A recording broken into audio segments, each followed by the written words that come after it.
Good morning, Rabbi Isai. Leyiluy Nishmas Mordechai. We'll start over with an unbelievable video. Today happens to be probably my favorite daf in all of Shas. It has my favorite story and many, many stories, and I think everybody should learn this daf many times. There's so much to learn from this daf. Only one email today and this video. And here it goes. This is the famous Yosi Green. What are his famous songs, Yosi Green? Tanya. So he has a music video that just came out yesterday or one of these days. And I'm going straight to minute 420 on his music video. Here we go.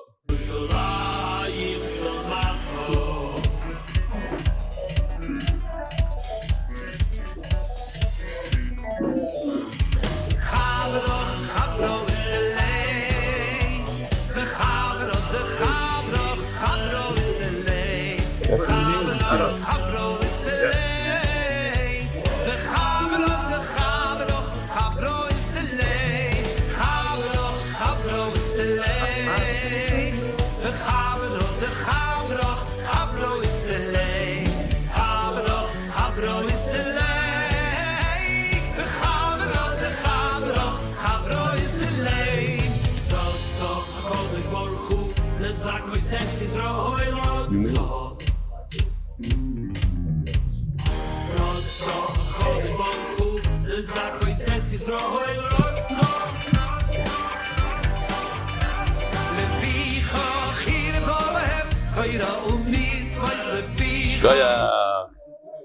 I don't know, it's a video. They didn't ask us. They put it in. All right, I've been following your shir since Zuma. It's been a highlight of my day. It's also excited to meet you. I was excited to meet you in Motzei Shabbos in the 5 towns. You mentioned something in passing the other day that really surprised me. You said that someone told you that there are people that only listen to your shir rather than watch it, and you couldn't understand how anybody can follow it without all the charts and pictures. We have 35 people on the MDY MSP chat group. I would guess that at least half, maybe more, listen to the shir in the car on their way to and from work. I usually have you in my car while driving every day. While you're technically on my phone, I have to keep my eyes on the road. So if you got a chart on at the stoplight, I'll look at it. If not, I'll imagine it. Many of the people I know only listen to your shir and do the best they can without the charts. You may not realize how many listeners you actually have. For many decades before the invention of television, people listened to baseball and football games on the radio. The greatest announcers described what was happening so well that people felt like they were at the game. Millions still listen to ball games in the car today.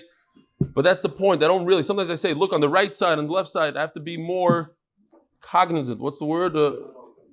Okay. Aware. Thank you. Aware is better. They may download the shit from all different media and have it playing as they drive, but it is a listening experience. So keep on painting a picture for those of us that can't always watch, but learn from you just the same. A picture may be worth 1,000 words, but a great Maggid Shir is worth thousands of Talmidim. Lester Bleich, West Hempstead, I didn't read this part. West Hempstead, New York. Here he is. Your shekoyach for your email. Your zoicha, the only email on my favorite daf in Shas, Nedarim, Daf Nun. Okay. The sponsor of the koilel, we have a new sponsor, is Mr. Anonymous from Lakewood. I don't know what he wants to do. L'schos, we'll say, l'schos shidduchim of his nieces. He's also the sponsor of the first month of art. The Masechta, Zugula Katorim Tומכיה, כיעקב, ויעל. The Parnas HaChodesh, Nishmas, זכריה בן מוישה, Nishmas, בּצלאל בן מוישה. We have 6 sponsors for the day. Ha'yeled ben Leah for Refuah Shelema. You also have Rabinowitz. Tinuk Ben Ahuva Malka in the ICU and IY to go open heart surgery later this week. Refuah Shelema to both these Yeladim. Shmuly Itzkowitz. Happy birthday, Abba. Izzy Itzkowitz. Happy birthday. Yehuda Gavriel in honor of Shimmy Rapp for getting us to join the daf 1 year ago today. Yehuda Gavriel in honor of Shimmy Rapp. Yosi Farkas, Leyiluy Nishmas, Hendel bas Moshe David, Yaakov Malka Slatus, Refuah Shelema for our son, Alter Shaya ben Malka Chaya. Rabbi, here we go. Oh, what's your name again? Menashe Blasing from LA? Los Angeles. And you brought me this from? Sunday? Yeah? I'm not going to open it. Sunday. It's good. It's better like that. No. Whatever Yosef says goes. Shut up the video. Afterwards. Rabbi said today we're going to learn about Rabbi Akiva. Anybody know how many times Rabbi Akiva got married? Twice, at least. At least twice. Tomer's right. At least 3 times. Yeah. We'll see in today's sugya. Are you allowed to lie in order to save your friend embarrassment, to make your friend feel better? Another thing. How did Rebbe Akiva become wealthy? There are 6 ways he became wealthy. Each one is a story in of itself, and it takes a long time. And Rabbi Isai, just asking, what is the most famous Reb Chaim Shmulevitz out there? Most famous lie? Huh? That we know. I mean, it's 12 plus 12. I think it's 12 plus 12. Yeah. Fine. Rabbi Isai, here we go. Unbelievable. Buckle up. Rebbe Akiva, 3 lines down from the top of Daf Nun Amud Aleph. Rebbe Akiva is Kadashis Lei Barate de Bar Kalba Savua. He got married to the daughter of Kalba Savua, one of the wealthiest people in Yerushalayim. The reason why he's called a hungry dog is because anytime an ani came into his house, as hungry as a dog, he came out full. Kalba Savua. Shama Bar Kalba Savua, he heard about this terrible shidduch. He couldn't believe it. Now, I made a chart here. What was so bad about Rebbe Akiva? Check this out. His name was Akiva, not Rebbe Akiva. He was an older bacher. He was already 40 years old, much older than Rachel. He had terrible yichus. None of us would allow our daughter to marry this gentleman. He was the son of a ger. He was already married before. He already had a son. He was a very, very poor person. He was a simple shepherd.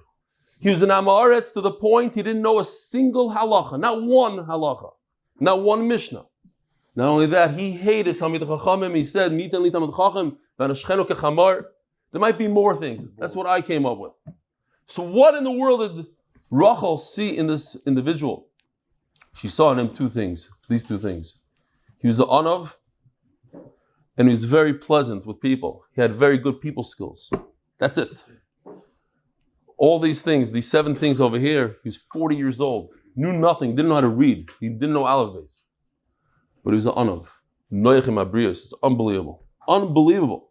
So I don't think we could look down at Kalba Savoy. I think every single person in this room would be Madar Anad, their daughter. Say, are you crazy? I don't know, to that point, to that level, but sugar, you look at her. Daughter of the richest person, young, very, very smart. You see that she's smart. She understood the chachma that she had and the things that we're going to see in the Gemara. And this is the shidduch that you're bringing home. I have nothing to do with you. You can never benefit from me. Azla, besnesiva aslei, besifsva. The girsa over here is she got married to him in the winter, meaning having gone to Beit Tivna, all they had no money. She was willing to sacrifice everything. They lived in a hut made out of straw. In other words, the Gemara is telling us it was in the winter, freezing cold. They had nothing, no blanket, no pillow. They had straw, and obviously they were extremely cold. The girsa here is that Rebbe Akiva would take the straw out of his wife's hair. You see from here that married women had hair.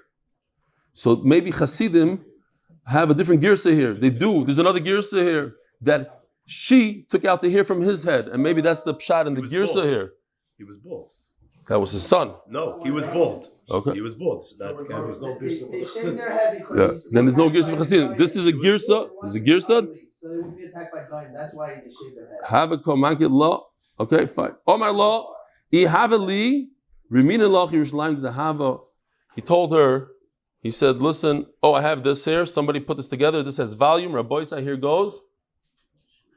This is a shear, a Daf Yomi shear that put this together today. I thought it was cool. Yerushalayim Shazov. Akiva and Basgiloy Rachel. Kalba Savua. I don't think Kalba Savua invited anybody there. Okay. Fine. This is a Yerushalayim Shazov. This is Yoni's picture of. It's just like a tiara that has made out of gold. And he said, if I had any money, I would give you Yerushalayim Shel Zav. In Shabbos Daf Nun Gimel, it says that in fact, later on, he was able to buy her it, and he bought her Yerushalayim Shel Zav. Also Eliyahu Navi came, knocked on the door. He looked like a human being. Above, and he knocked on the door.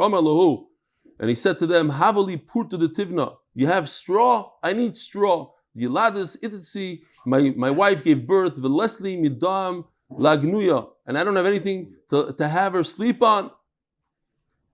Now, how is he allowed to lie? Le'Yanavi didn't have a wife who gave birth. He doesn't have a wife. So you see from here, L'chayra, that to prove a point and to make Rachel feel better, you could lie. I'm not paskening, but there's certain situations that she shouldn't be embarrassed. This is from the Achronim.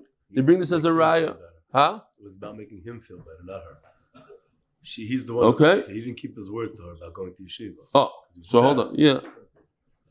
Well, we're talking about anios now, about not having this. This is a different thing. I'm going to get into that in a second. Omar lo Rebbe Akiva Lindsay. You see, Rebbe Akiva was trying to convince her. Chazi Gavra da afilu tivna lo islay. So here's the Yosef that I said yesterday. I saw Danny Fine was arguing, he didn't like it so much. But here's the Mefurish Gemara. Eliyahu came to prove a point. He says, listen, if you think that you don't have anything, think about how much worse it could be. There's a person here who doesn't have straw to sleep on. His wife just gave birth. She doesn't even have a bed. She has nothing to sit on. Let's think about that. Yesterday I said, if a guy has a certain, like a weak car, instead of thinking about the Lamborghini, you should think about the guy that only has an electric bike. And then I thought, when I was in South Africa and I said this, I struck up a conversation with the security guard of our compound over there. And I said, so where do you live? He says, I live like 5 miles down the road, whatever he said. I said, how do you get there? I don't see your car. He says, I walk. I said, you walk? Why don't you have a bike? He says, I can't afford a bike. That was the conversation. He couldn't afford a bike, and it's Pasha. You see people, hundreds, just walking on the highway, just walking. So if you think you have it bad, you only have a bike. You have a bike, and that guy has nothing. That guy walks every single day. Another thing, you think you have a kid that's off the derech. I know a lot of people don't have kids at all. How much you'd give to have that kid? It's off the derech. Things like that. But yeah, it does say, so you're right, you shouldn't be looking at somebody else, but Eliyahu Hanavi told Rebbe Akiva, look at somebody else. Look at the other person. As doesn't mean to look at somebody else. It means realize how much you have. You have eyesight, you have this. Yesterday I was speaking to a bacher, 21-year-old that watches the share every day for over a year. Every day. Many, and I read some of his emails. Many surgeries the guy has. And every surgery goes in, b'simcha, and he watches the share. His whole life, in and out of the hospital, from the day he was born till today. We're talking about over 20 surgery upon surgery upon surgery. What we have and how it could be a lot worse. Rebbe Akiva told his wife, Amrle Zil have beirav. Go to yeshiva. We made a deal. I'll marry you if you go to yeshiva. So listen to this, Rabbi. So this I think is an incredible lesson. It says in the Medrash that Rebbe Akiva was too embarrassed to go to yeshiva. He broke his deal. He promised her he's going to go to yeshiva. He didn't want to go to yeshiva. How is he going to show up in yeshiva and he doesn't know how to read? Pasha doesn't know how to read. I was talking to a guy in the neighborhood last week. He's in his 60s. He said, come to the shir. He says, but I don't know. I don't know how to learn Gemara. It's not for me. I never learned. So, you know what she did? She had a donkey, the Medrash says, and the donkey had a little bit, where you sit, a little caved in. I have a picture. I had Yosi do it for me. Where is it? Not this one. Right here. She took dirt and she put it on. This actually drew from scratch. She took dirt, put it on his back and planted vegetables. And all of a sudden vegetables start growing out of the donkey's back. And she brought the donkey into the marketplace and people started gathering around this donkey. They've never seen tomatoes grow out of the donkey. The second day again, people came. The third day, some guy came over and he said, what is going on here? Tomatoes. And people said, what? You don't know about this? This is old news. And she tells Rebbe Akiva, look, you'll go to Cheder, you'll sit down as a 40-year-old, maybe a 41-year-old, sit down in school and people are going to make fun. Yes, they'll make fun for 1 day, 2 days, and that's it. Then they'll get used to it. Why am I saying this? Because I went to a guy's house, one of my good friends, knocked on his door a while ago. I said, it's one thing that you speak in shul. I'm not the mashgiach of the shul, but you disturb me.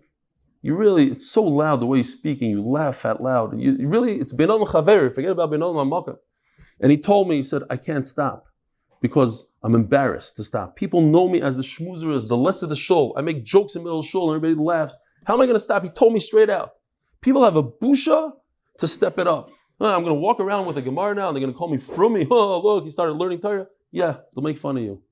They'll make fun of you for 2 days, 3 days. It happens to be, and I'm thinking now, when I started learning more, this same guy made fun of me.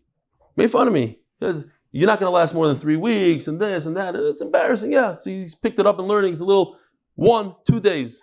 After 2 days, don't worry about the busha. It goes away. It's an unbelievable lesson. Says the Gemara. Omar Lo Rabbi Kiva say no. Oh, so go Zil have a beirav. Go learn Torah. Ozal Tartis Reishnin. He went and he learned Torah for 12 years. Kamei the Rabbi Eliezer Rabbi Yeshua. He didn't understand the word that Rabbi Eliezer said, so he went to Rabbi Yeshua. Over there, he understood. He took the Mishnah. He went back to Rabbi Eliezer. The whole thing. And it says that during all those years, Rabbi Kiva was chopping wood, and he sent the money back to Rachel. Rachel maybe even sold her hair. Interesting how hair, and it came out of the hair and she sold it. Fine. Something about the hair. L'mishlam tartis reishnin, when he finished learning for 12 years, he went home. Shama min achar beise, and he heard somebody talking in his house. They call Amar La Chad Rasha, a Rasha. So last time we learned it in Ksubas, he wasn't a Rasha. Over here, this is Yerushalmi, a little bit stronger Lashon. The Gemara calls him a Rasha. He heard a Rasha L'Dvisu talking to his wife. Shaper Ovid Lichavuch, your father was 100% right. Look at this guy you married. Chada D'Loi Damelech. He's not in your status. You're a wealthy Yerushalmi. He's the son of a ger, a poor guy. Second of all, V'oid Shafkuch Armelos Chayos. He left you a living almana, an aguna. He left you for 12 years. I believe that everybody in the right mind today would say the same exact thing. Your husband left you for 6 months, for a year, for 2 years, for 5 years. He's already 60, he's 52 years old, right? 12 years, 52 years old. Mamash left you in aguna. But he's a Rasha. He's a Rasha because had he succeeded in convincing her, then we wouldn't have Rebbe Kiva, wouldn't have any Torah today. This entire shas that we have is all Rebbe Kiva. And that's another thing. So that's another, I don't know exactly where he was. Maybe he shouldn't have been schmoozing with her. Maybe he had other things on his mind. I don't know. But he's a Rasha. Even though he didn't succeed. And even though because of him, he actually caused an unbelievable thing. Because of his rishus that he said, Rebbe Kiva went and the next line happened. But he intended to be a Rasha.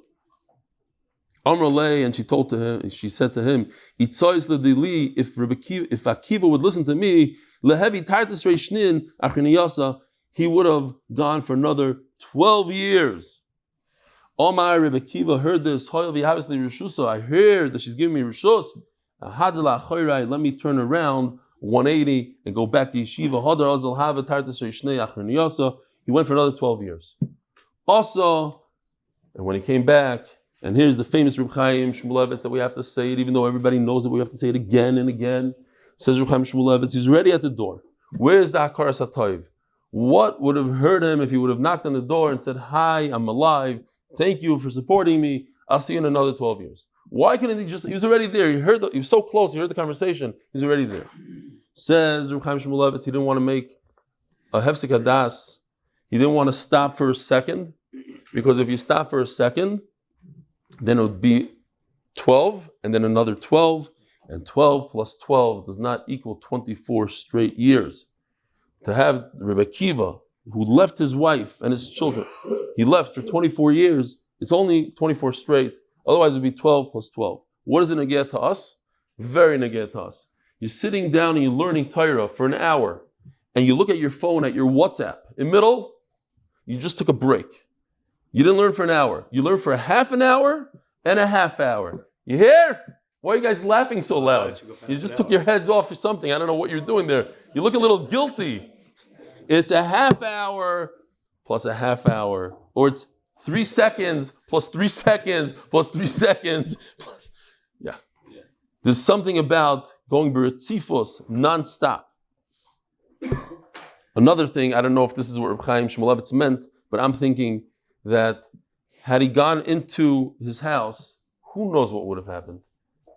He would have said, oh, it's not bad over here. Let me just chill out here for another month or two, and then who knows if you've ever gone back. A person knows his yetzer. You know what? You're in a good groove. You continue the groove. Don't stop. Don't take a break, because you never know if you'll ever go back to that. Okay, but Reb Chaim Shmuel says stronger. 12 plus 12 doesn't equal 24, and we can use it in different applications. Says the Gemara, also Be'eser v'arba alfan zugi talmidei, he came back with 24, you take the word zugi out, 24,000 talmidim. So Yosi was on a mission to show us what 24,000 is.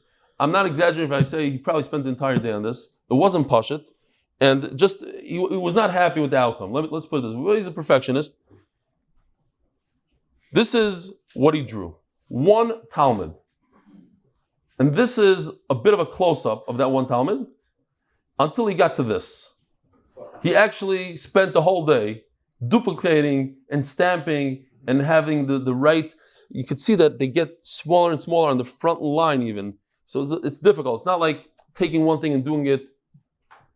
And this is only, he says, about 9,000 Talmidim. This is not even 24. But he just wanted to give us a little bit of an idea what 24,000 looks like. So Yishkoyach Yoshi. Nafakuli Alma Lapei, the whole world heard about this famous Rebbe Akiva. And I have to understand that Rebbe Akiva, as the Gemara said in other places, that Moshe Rabbeinu wondered, HaKadosh Baruch Hu, why are you giving the Torah through me and not through Rebbe Akiva? He was from the greatest people that ever lived. So he comes to town, and people are like, wow, this is the Rebbe Akiva. Everybody wanted to see him. And she went to see her husband. Here he comes again, this neighbor, the Russia. How do you think you're going to show up with your tattered clothing like this? Tzaddik understands his behema, tzaddik understands his mishpacha, tzaddik understands the people that he's with. In other words, he'll understand the poverty and the sacrifice that I went through. I had to sell my own hair. I had to live off the few prutas that he sent me from his chopping wood and living in a straw hut all these years. He'll understand. Also, says Chazuyile, she came to see him. Rabbanon. They literally either pushed her or they made a fence there. They said, you can't get here. You can't come. Who are you? You can't come in here. And he saw what's going on. He said, leave her alone. Shali. V'shalachem shalahu. Akar satayv. Everything I have, everything you have, is all because of her. Shomer bar kalba savua. So the father-in-law heard. Also, he didn't know who he was. V'itchel al nidrei. He said, I didn't chab. He wanted to be matan neder. He felt bad that he can't speak to his daughter. So he was matan neder. That what? They asked him, they said, are you going to be, had you known that your son-in-law would know one halacha, would you make the neder? No. Had you known this? No. Okay, so we'll let it go. So we spoke about this back then. We spoke about it in this Masechta. What about the concept of noilad? You can't make a shaila on something on a future, on something that's going to happen. Had you known that he would become a millionaire, would you make the neder? That doesn't work. That's not a good shaila. You have to know, had you known at the time of the neder? So what's the pshat? So Taisus and Ksubas Daf Samach Gimel, we learned it then. Taisus says that if somebody goes to yeshiva, it's a guarantee that he's going to become a Talmud Chacham. So it was at the time of the neder. But over here, the Ran says another nekuda that I liked a lot, because at the time I was like, what do you mean? Everybody goes to yeshiva, becomes a Talmud Chacham. Over here, the Ran sticks in. He says the whole neder was because he didn't know one halacha. Well, if you go to yeshiva, you're guaranteed to learn one halacha. If you know one halacha, the neder is off. And then there's other shilas here. How in the world of Rebbe Akiva, he's matter neder for himself. The neder was against him. Okay, fine. A little bit negeh b'davar.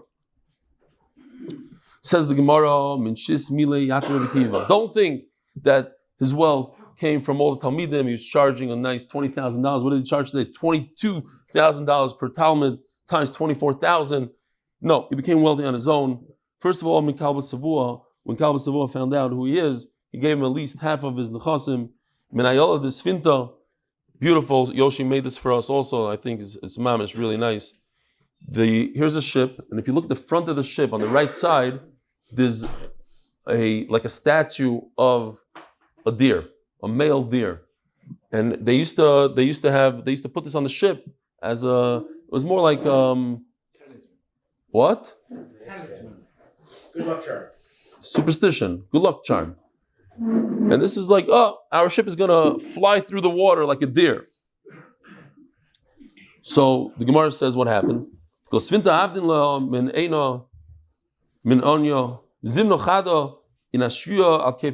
time they left this and they would put money in it also as part of the superstition. They put money in this thing. Also, fine. Rabbi Akiva found it was full of gold coins. Also there's a chest. There's another story, how he became wealthy. Interesting, the Gemara says the story twice. In other words, there was a thing back then. You're taking this big trip to Chutz La'aretz, to America. You might go into Target or something. Here, take $4, bring back something nice from America. I don't know what. Go into the gift shop, bring back a souvenir. Okay, so Rabbi Akiva gave these guys, I don't know what, surprise me. So they come back, they bring me anything. They couldn't find anything, just a little chest on the shores. I saw Eli, and they brought it to him. One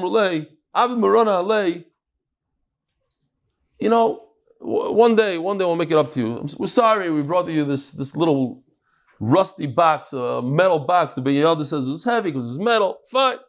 So, but then he decided, let me pop it open. Let's see what's inside. It's full of dinarim.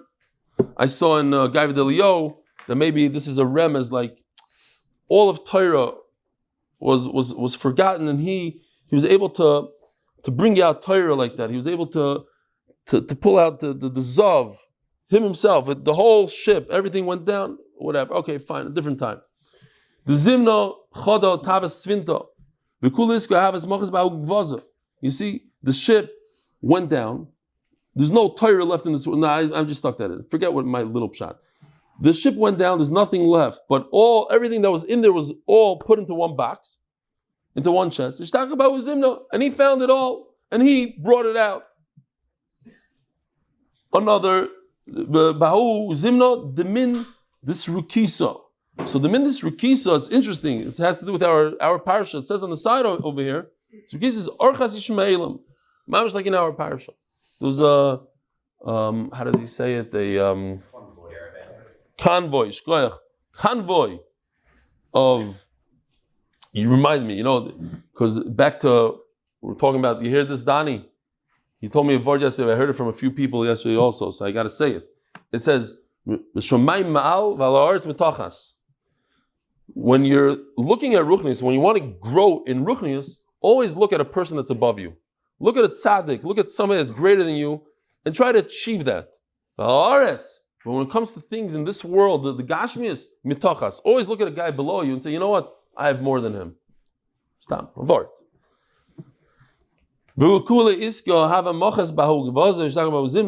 Fine. Says the Gemara, huh? Could be the same person. What? What's the same person? Before and more. Yeah. Could be. Now, Umi Matronisa. So I don't know if we should read the whole. The last round here. It's a very long one. You know what? Let me read it real quickly. Matronisa. You see, it's like almost halfway down the thing, but it's a long one. Says the Ran. The story. You have to know the story. What happened over here with this latest noble lady? They needed money. They went to borrow money from this rich, wealthy woman. I'll give it you the money. I want Hashem and the ocean. They'll be the guarantors. He said, okay, I'm going to pay you on Tuesday. He got sick. He didn't pay. So she went to the ocean. Omran, she said, you should know, Rabbi Akiva is sick and he can't pay me back. But you're the guarantor. You're the Arev. Miyad. At that moment, the daughter of the Caesar became a Meshugana. She took a bunch of jewels and gold. She threw it in a box. She threw it into the ocean. And all of a sudden the box shows up exactly where that lady was sitting. And she took it and she went.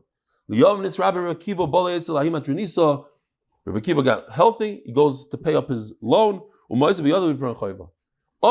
she says, I already went to the guarantor, Baruch himself.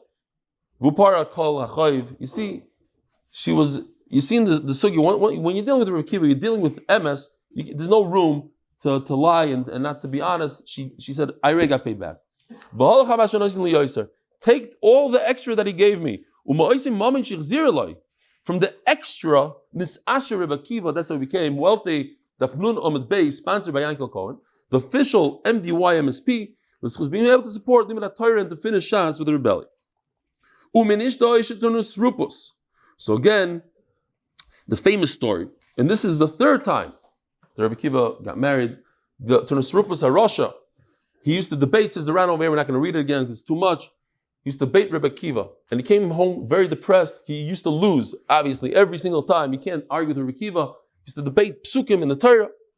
And his wife says, what's wrong? He says, I lost again to Rabbi Akiva. She says, you know what? One thing HaKadosh Baruch Hu hates, znos. Let me dress up, let me seduce him. And she was a very beautiful woman. She went to seduce Rabbi Akiva, and the famous Gemara, Rak, Sochak, Bacha. He did three things. He spit, he laughed, and he cried. And she said, what's this? He said, I'm spitting because how disgusting it is. You came from a tipus rucha. Why am I crying? Because you one day are going to be buried under the ground and you're going to disintegrate. So why are you laughing? That I'm not going to tell you. But what he meant is because he knew Baruch HaKodesh that she's going to end up marrying her. And so she said, she saw how strong he is and that he's not bending. She said, could I do tshuva for what I just did? And he said, yeah, you do tshuva. So she became a Giyoris. And eventually she married Rebbe Akiva, and that's why Sochak. Says, the next story is, and she was very, very wealthy. She came with all the money. So she was the wife of Tunis Rupus. So she came with a lot of money and she made him wealthy. Umin Katir Bar Shalom, the famous story in Avodah Zarah, the famous story where Rebbe says, Yesh Kon Elama B'Shach, has people that they get the entire Elam Haba in 1 second. So what happened over there was that this Katir Bar Shalom, he beat the king. In other words, the king wanted to kill all the Jews, and he convinced him not to. He said, you can never kill all the Jews. You can't exterminate all the Jews. There's always somewhere in the world that they're there. Besides, people are going to say that you have a kingdom that's missing a limb. So the king says, you're right. But there's one problem. If you're right, I have to kill you. Because I can never be wrong. I can't lose an argument. Let's go. Off with your head. So they take him out, and some woman, maybe it was like Eliyahu or something, said, listen, you're going to die now. You might as well be part of the Jewish nation. And he threw himself down and he got himself a milah. Either he bit it off or with a stone, he cut it off and he got a bris milah. And as they were killing him, he said, I want to give all my nechasim to Rebbe Akiva v'chaverov. And Rebbe Akiva made a drasha. It's like Aaron. So he took 50% and he gave the rest to his friends. Akopanim, that's where Rebbe said, Yesh koine elohim sha'achas. That one moment where he beat the king and he became a ger, he did more. Rebbe cried about it. Rebbe had to work his whole life to achieve something like that. Okay, Rav Gamda, I'm not saying that they were similar in godless, but Rebbe was like, wow, can't believe somebody could be koine elohim b'sha'achas. Rav Gamda Yoav Arba Zuzah Saponi. Again, another story, not with Rebbe Akiva, but Gamda, he gave also, he wanted them to buy him something from the duty free. Get me something from Chutz La'aretz. Lo yashkichu. They couldn't find anything. Asiyu b'hoin koifa. Unbelievable. I give you 4 zuz, you bring back a monkey. You bring back a monkey. It's unbelievable. Ishtamet. The monkey ran away. Al Kharsa, he went into some hole. Chafar Basrei, they needed to find the monkey, so they started digging.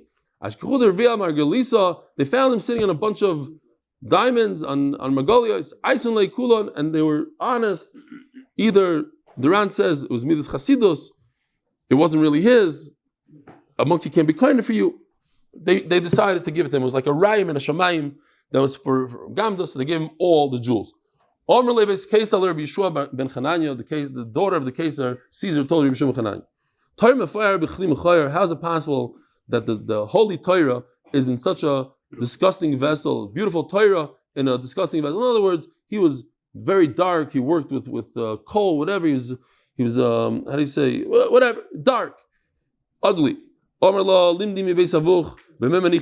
should look at your father's house. The Caesar, where does he put the wine?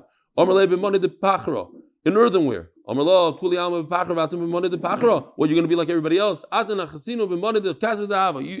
It's not appropriate for you to put it in such disgusting earthenware. You should put it in golden kalim. So she listened to him. She put all the wine in gold and silver, and of course it's spoiled. Amar law, over there, when we learned the Gemara, it says that the father, the Caesar, said, "Who did this to you?" The point is, Amar law, this is how the Torah is. You can't put Torah in a beautiful vessel. But there's very beautiful people that learn Torah. Amar law, you have a sanu, have a gemirin tfei. If they were ugly, they would be better in learning. The Marshal says, doesn't mean if they were ugly, but if they would hate their beauty, then they would be better, because this is a question of gaiva. Torah and gaiva doesn't go together, so if you have a kli that's gaiva, it's harder to keep the learning. If you're anav, the Torah remains. Ahi the osas lekamed Rav Yehuda ben Ledina. A woman came to Rav Yehuda for din Torah, is chayaves min dina, and he paskined against her. Amr lei, she says to him, Shmuel Rabbach hachi danan. You think your Rebbe Shmuel would say like you? He would say I'm okay. Amr lo yidasle, what, you even know my Rebbe? Amr lei in, yes, I'll prove it to you. Gutza, he's short. V'Rabbi crazy, has a large stomach. Ukam, he's dark. V'Rabbi shine, he has like rabbit teeth. They go all the way down. Omar law, lebazui kases, he came to embarrass my Rebbe. To heavy ahi itza b'shamta, he put her in cherem. Says the Gemara, poko misa, she exploded and she died. Umutter bebeitza termita. Says in the Mishnah that if a person makes a neder against a tafshil, it doesn't include an egg that's a termita. What's a termita egg? My base is termita. Omar Shmuel, avdo the ovidla shavi alfa dinari. It's, you need a slave that if a slave that knows how to do this egg, he's worth 1,000 dinarim. Some say it means the egg itself is worth 1,000 dinarim. Umayla alba zimne b'maya chamime. You take it 1,000 times. You put it. Yes, literally. Much like Yosi. Took all day. Take the egg, dip it in hot water 1,000 times. B'maya kriyre v'alfa zimne b'maya kriyre, and 1,000 times in cold water. Ad d'mitzutra ke'ech de bala yosa. So Rabbi Isai, I have here an egg. Literally, this is MS. This is a real egg. This was done 1,000 times. Here, MS. Tomer, come here. I think you should eat this. MS, come here. Eat it. It's real. I should open it up. There you go. Started out a normal size, 1,000 cold, 1,000. Don't say that the Gemara makes stuff up. Here you go. His egg. Or maybe it's a pigeon egg. I'm not sure. Okay.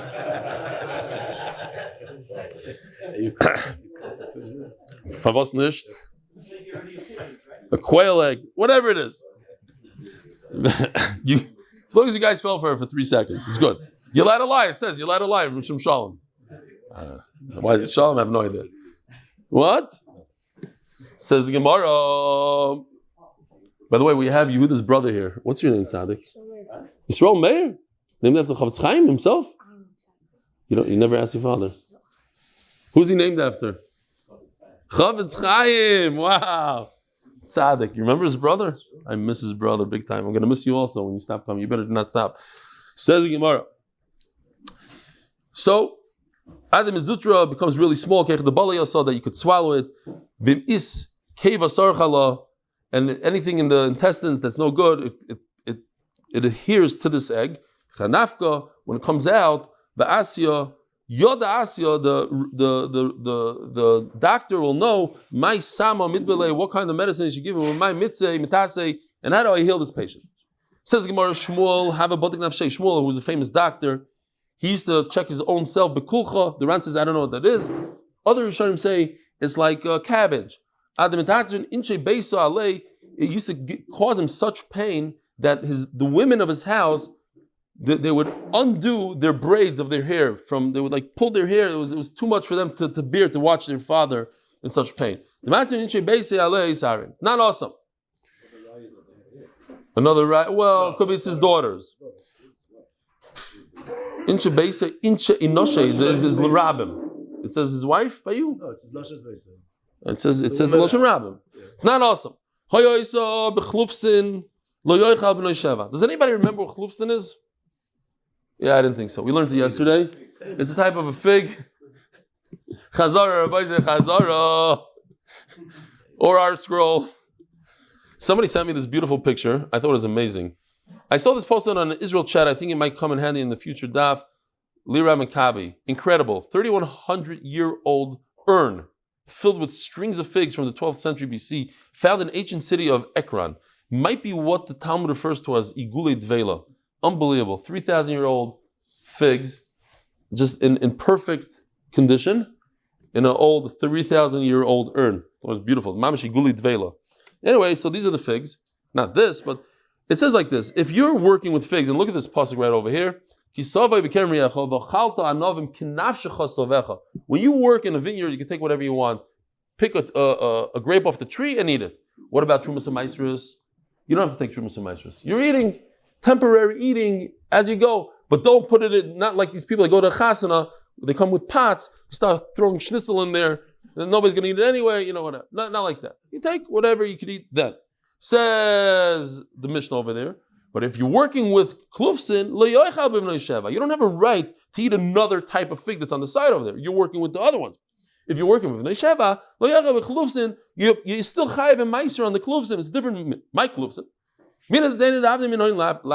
It's a type of fig that you make some sort of dish, a cooked dish. Says Gemara, person sent his Talmud, his Eved, to learn 1,000 recipes from figs. Agmere Nebach, he only taught him Tam Nemeo. He promised 1,000, he paid him $1,000, $1 per recipe. He ripped him off. He only gave him 800 recipes. So he brings it to the entire chutzpah. We forgot all the good that we had. Rebbe is famous, right? Rebbe did all year round. It's not like today. All year round, he had radish on his table. He was very, very wealthy. And he says, I never saw something like this. Such gashmis, 1,000, like, reminds me of that shul in New York that has 7 types of cholent. Imagine 1,000 types of cholent. This is like gashmis on the whole other level. So, we don't even know. Should we do? Let's just do a few more lines. We won't have to finish the whole. Rebbe Shimon Rebbe. So Rebbe made a chasana. We're talking about wealth. He made a chasana, a serious chasana. Bar Kapara wasn't invited, so Bar Kapara graffitied on the wall. Let's say he wrote on the wall, "Kazav Beis Genana Esrim Varba Alfin Riboim." A riboy is 10,000. 24 times 10,000, which is 240 million dinarim nafka Beis Genana dain. Rebbe spent 240 million nowadays, like $100 million. It's probably like a guzman, like a crazy number. He didn't even have the decency to invite me. Now, Bar Kapar was his Talmud. They were similar in age, but he was younger, but a Talmud.